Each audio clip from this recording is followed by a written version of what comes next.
I want all the young families, the new people that are coming, to be able to look at our story and realize that will be their story in 100 years as well.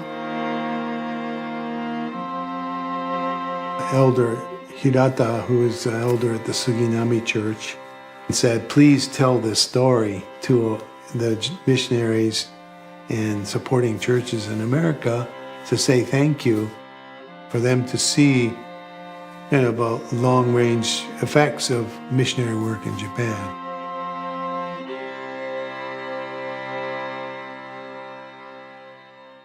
Well, we're Bruce and Susan Young, and missionaries with MTW. Started out in 1974. Been to Japan, worked in Japan for 30 years. And for the last 14 years or so, we've been involved in helping new missionaries get ready for the field. But what I love about your story is that it takes place over such a great period of time. Mm-hmm. And so, can you where does the story begin? How do we get to missions in Japan? I would say it starts in 1892 when this one young Japanese teenager boy is sent to Boston area Wesleyan Academy High School to learn English so that he can become a silk merchant in New York City. 私の名前は平田拓夫です。で、うちの母のメイドンネームが伊藤です。で、その母の母、僕のおばあちゃんが伊藤節子です。おじいさんのお父さん、ひいおじいさんはシルクを、絹をアメリカに輸出していました。それで、輸出のし始めですよね。で、おじいさんはその家業のシルクの輸出を助けるためにニューヨークに行って、シルクの輸入の仕事を始めました。そのためにアメリカに渡りました。After graduating from school, he moved to New York, set up in Brooklyn, had a house, went back to Japan and married a woman. And that first wife got pneumonia and died very suddenly.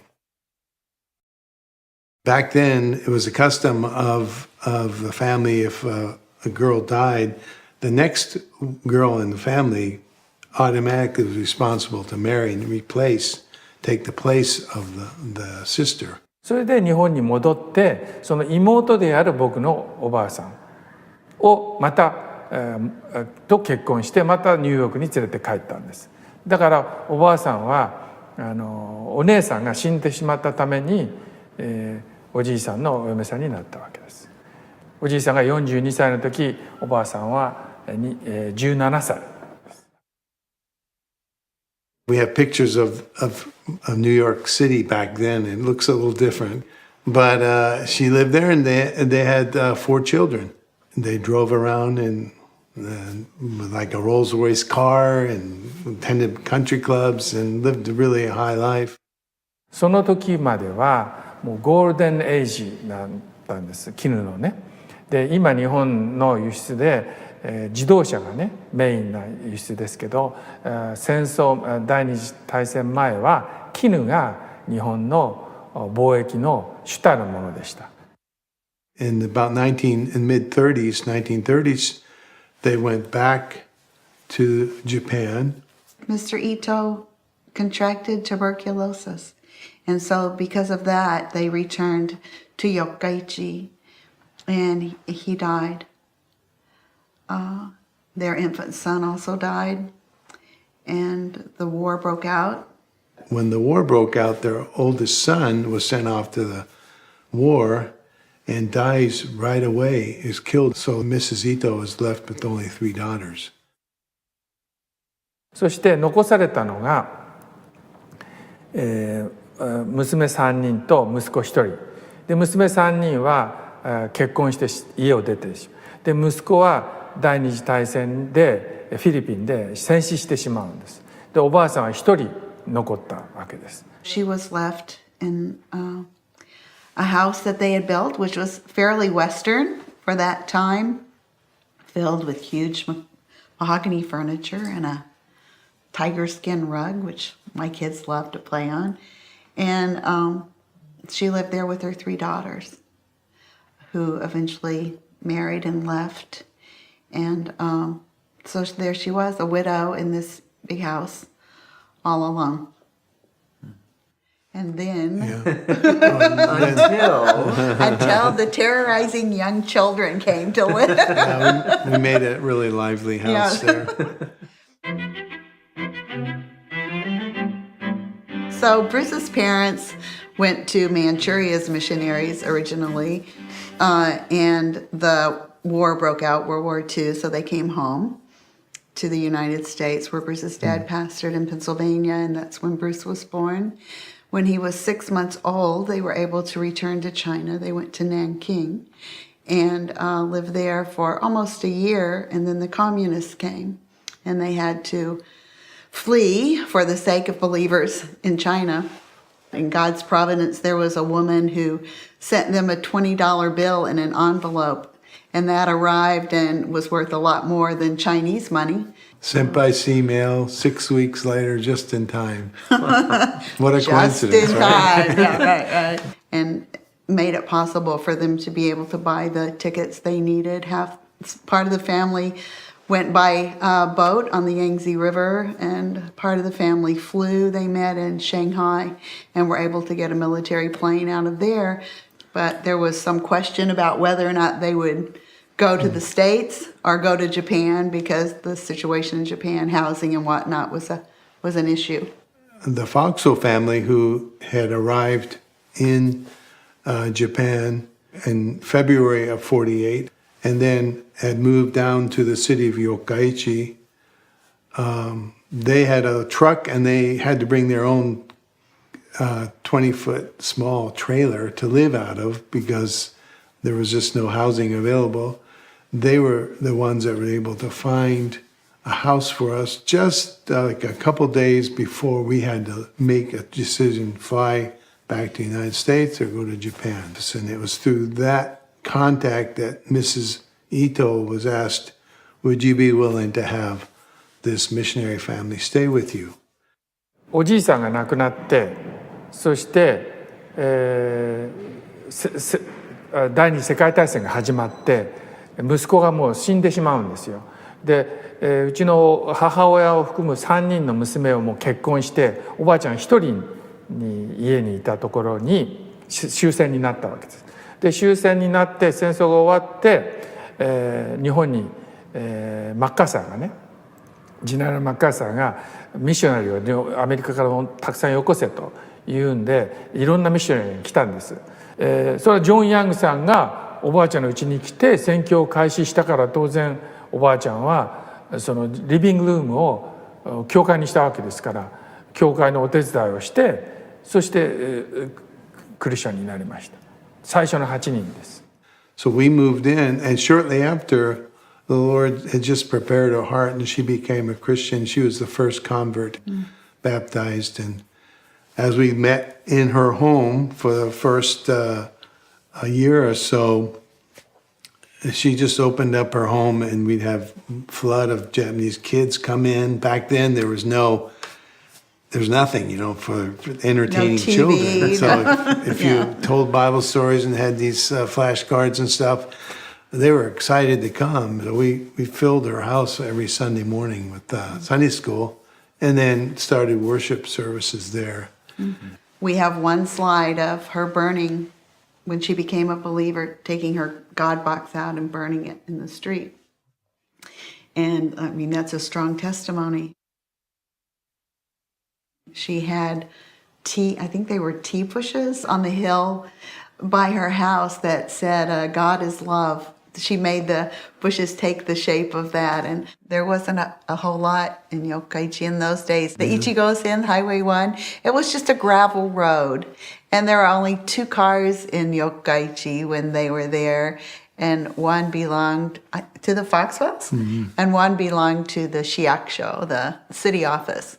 So now, you have Nissan made in Suzuka and Toyota. Yeah, it's, right? it's an automobile It's center. yeah, they ship cars out of there all the time, but at that point there were just the two cars. It's kind of the suburbs. It's a very, very traditional temples and shrines and everything. So to become a Christian and to be so bold in her action, to even go out and burn that God box in public like that. 非常にその四日市はね保守的なところなので難しいんですけれども、まあ終戦後先ほど申し上げたようにマッカーサーが非常にキリスト教伝道に関して積極的だったので、人々は比較的ね保守的であったけれども、新しいその終戦、もう戦争が終わったということで、キリスト教を受け入れる下地はあったと思います。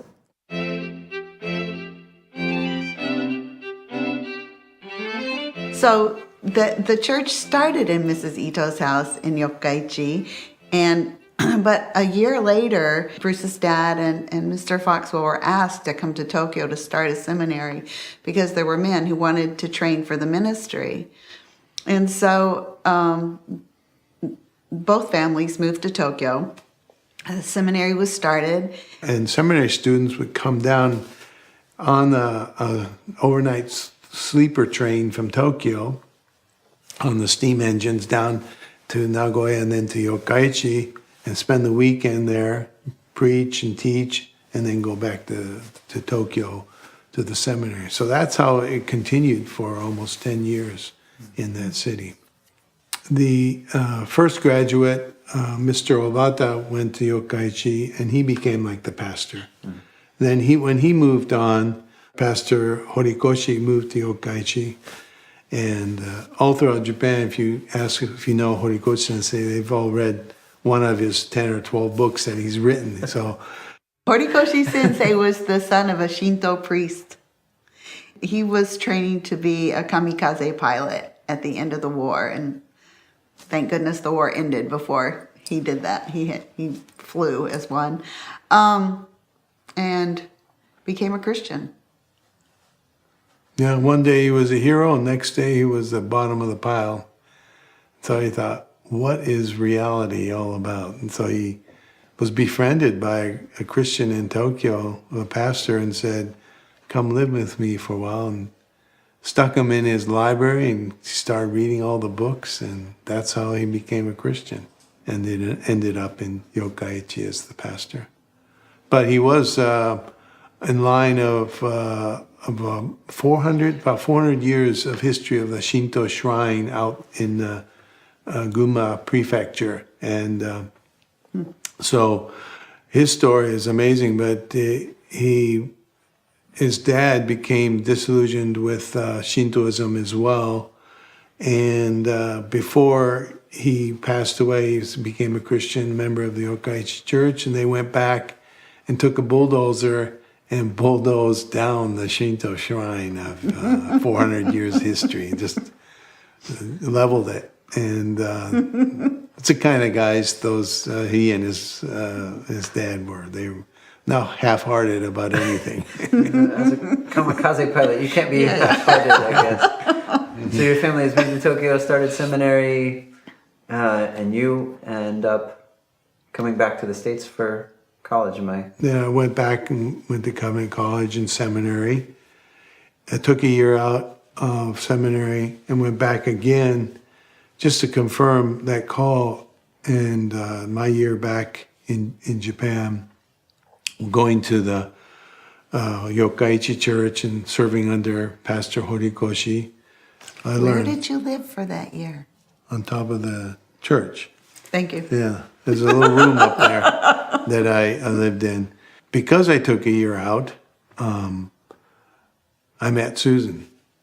I wouldn't have met her otherwise, because I was a senior that year, and my last semester at Covenant, Susan decided to take courses at the nearby seminary. She just lived a few miles away, and because of that, we met.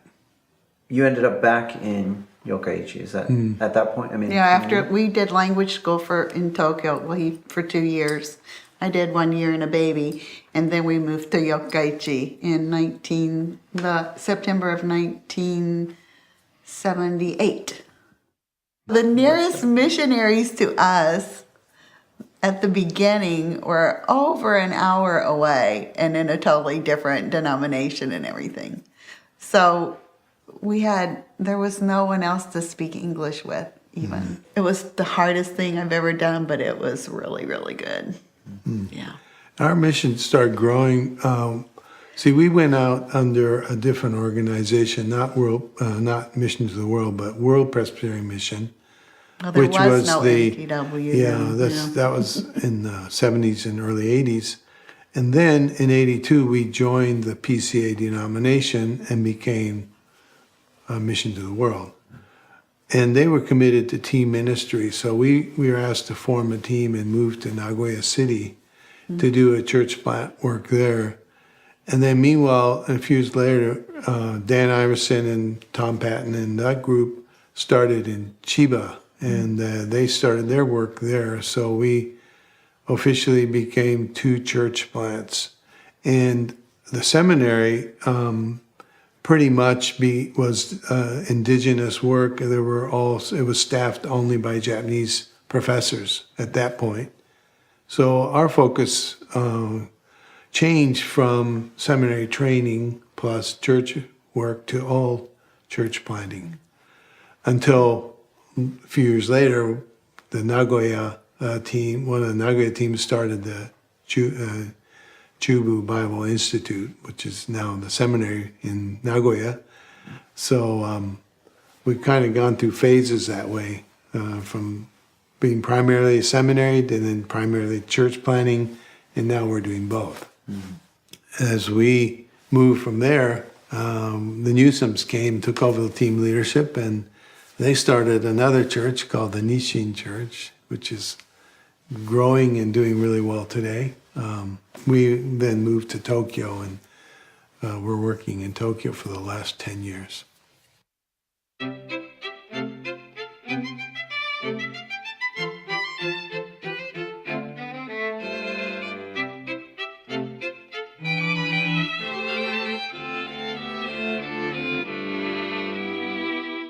One of the first things I did when I married Bruce and we went to Japan was to go meet Mrs. Ito, who is kind of famous in our family.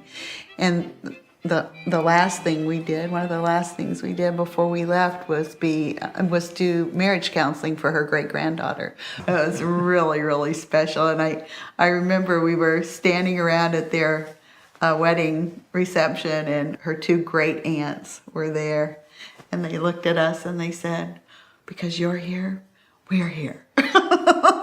Meaning as Christian brothers and sisters together. Yeah. So that was really, really special. It's like full circle. Yeah, it was it comes full circle after Yeah. from 1948 You're gonna make me cry. that was 1948 to 2003. So Yeah. Yeah. それで私はこうやって全部つながってるんだなと。ジョン・ヤングさんが上陸した、そして娘が結婚して、今ここに至ってるっていうのがずっとつながってるんだな、おばあちゃんつながりで。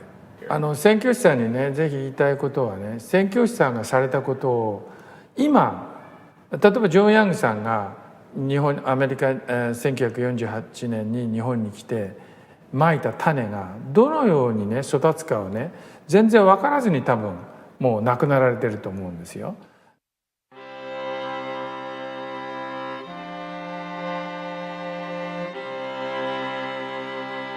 When we first went to Japan, it was the Foxwells. They were still there, Bruce and I, and one other single missionary. And we looked at these 5 people and we're like, we need to pray for more missionaries to come to Japan. Yeah, we could count them on one hand. And so we began to pray. And never did we ever imagine. well, MacArthur's call was, he says what Japan needs today is to replace every single missionary with 1,000 new ones. So that would be tens of thousands of missionaries, I guess. But what ended up being was the missionary population, evangelical missionary population, grew to be about 1,000 members. And that was through the 50s and 60s and into the 70s, the missionary population dropped. And then as the yen became strong and the dollar weak, it even became worse. Some big organizations decided it was just not efficient to send all the money to a country of Japan where there's such slow growth and stuff. And so they started allocating their funds elsewhere, and the missionary population continued to drop. In the midst of all that, our mission grew just from one handful to a dozen or so. Today, I think we have close to maybe 80 career missionaries in Japan. It's the largest mission field with MTW. This in spite of the fact that other missions have dropped, the expenses have continued to rise. Support accounts to raise that money is hard, but God's honored it, and it just keeps growing and growing and growing. だから私はね、そのアメリカでそのミッショナリーの人の援助をするということが結果としてどういうことになってるかっていうことをね知らせるためにこのストーリーはねとっても重要だと思います。まかれた種はちゃんと育ってるんですよと。わからないところでちゃんと育っているんですけども、それをずっと70年間のつなぎ合わせで見るとこのように育ったんだっていうのがわかると思うんですけど、私の話で。